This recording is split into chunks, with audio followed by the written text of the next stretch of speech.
So the Joker was introduced as a psychopath with a warped and sadistic sense of humor, but became a comical prankster in the late 19th. So he was a comedian. He was getting booed, right? And then he ended up becoming a Joker because he got tired of getting booed, and he wanted. That's what I'm saying. That's one of the reasons why he came up with the laughing gas. But that's my point. I said, what's his story before he had childhood trauma? Okay, what's the story of that? They're just saying he had childhood trauma. I said his parents. His parents beat him. That's what a backstory is.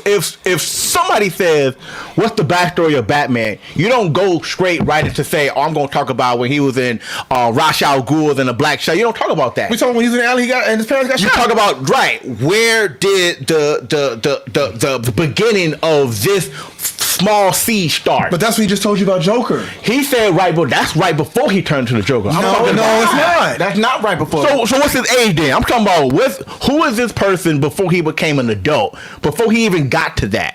He was an abused kid. Okay, he wanted to be a comedian, and he kept getting booed. Right. And he had a psychotic break. Paul, you said abused kid, and he wanted to be a comedian. You jumped 20-something years later. You do the same thing with Batman. You jump from when he got killed in the alley, right? To what? Where are you jumping to?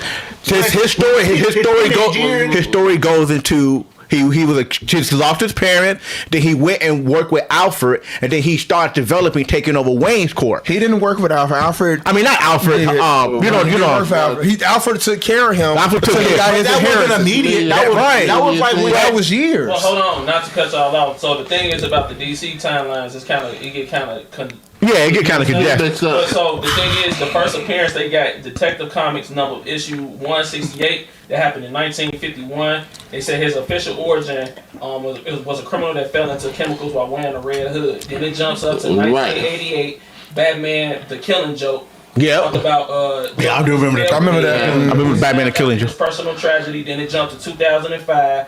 The Batman: The Man Who Laughs. It gives a retelling of the Joker's first emergence after the figure. You go to 2007, which is Batman Confidential issue number 7 through 12. They talk about an alternate where the Joker starts as a nameless, thrill-seeking criminal obsessed with chaos and Batman. Yeah. You got the Joker 2008. But you see the time lapse that he jumped. But you can say there's so many different. You can apply it to Batman too. Right, but all I'm saying is there is no official. This is the you have an official one. This is the Joker before the Joker. There is none of that. But you don't have an official one for the Joker. They don't have an official. That's all I'm saying. You can't jump from 1950 to 1989 and say that's the backstory. Where is the? But I feel like people can still cherry pick Batman. And the general thing about the Joker is what they said. We know he was a comedian. We know he was as a kid. That's his backstory. Yeah. We know he fell into a chemical and became the Joker and all that. So he just had a psychotic break. So everything what Justin's saying, which y'all are saying is all right. No, I'm not saying nothing's wrong. That's just the backstory of the Joker itself. It may be sporadic because of the character itself. Yeah. So it's not like, remember, he was never a main character. They added a villain. Right. They added They saying that it's mixed up. It's mixed up, so you can't really get a backstory. You can't get a full backstory. The last one they kind of address it is the last one they talked about. They said Joker, the man who stopped laughing from 2022 to 2023. They saying there's multiple Jokers with no clear answer as to who was the real one. So and then Vince said, I don't think there's a definite what do you think?